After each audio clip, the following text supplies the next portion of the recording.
ഉച്ചക്കത്തെ മീൻകറി മുളകിട്ട് വെക്കണോ അതല്ല മുരിങ്ങക്കോലിടണോ? അവിയലിന് എന്ത് വേണം? ചേനയില്ല, ഇനിയിപ്പോ എന്താ ചെയ്യാ? പിള്ളേർക്ക് സ്കൂളിൽ കൊണ്ടുപോകാൻ സ്നാക്സിന് ബേക്കറി ഒന്നുമില്ല, എന്താ ചെയ്യുക? ഈ ഒരു വലിയ ചെറിയ ലോകത്തിലെ ചിന്തയാണ് പെണ്ണിൻ്റെത്. ഭർത്താവോ നാളെ രാവിലെ ചെക്ക് ബാങ്കിൽ വരും, പൈസ കയ്യിലില്ല, എങ്ങനെ മാറും? കുട്ടിയുടെ ഫീസ് അടയ്ക്കാൻ സമയമായി, കാശില്ല, ഒരാളോടും പറയാൻ പറ്റില്ല. കെട്ടിച്ചു വെച്ച മോളുടെ സ്ത്രീധനം ചോദിക്കണുണ്ട്, ഈ ആഴ്ച കൊടുക്കാന്ന് പറഞ്ഞിട്ടുണ്ട്. പടച്ചോന് ഒന്നും ആയിട്ടില്ലല്ലോ റബ്ബേ.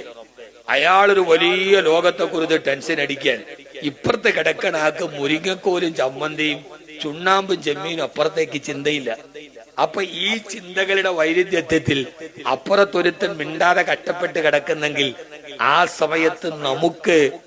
സമയത്ത് പരാതികളല്ല, അവനോട് പരിതാപമാണ് തോന്നേണ്ടത്. നിങ്ങളുടെ ലോകം ചെറുതാണ്, വളരെ ചെറിയ ലോകമാണ്. അത് മുരിങ്ങക്കായും വെണ്ടക്കായുമായിട്ട് കിടക്കാൻ.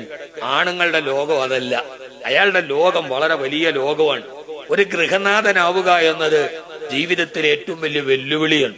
ചിലപ്പോ എല്ലാം പറഞ്ഞു എന്ന് വരില്ല, സങ്കടങ്ങളൊന്നും ഭർത്താവ് ഭാര്യയോടെല്ലാം അയാൾ എന്നോടൊന്നും തുറന്നു പറയൂല. അത് അയാൾ ഒരു ഹമുക്കായത് കൊണ്ടല്ല, എന്റെ ടെൻഷൻ അവളോടും കൂടെ പറഞ്ഞിട്ട് ആ സാധുവിനെ ടെൻഷൻ എടുപ്പിക്കണ്ടെന്ന് വിചാരിച്ചു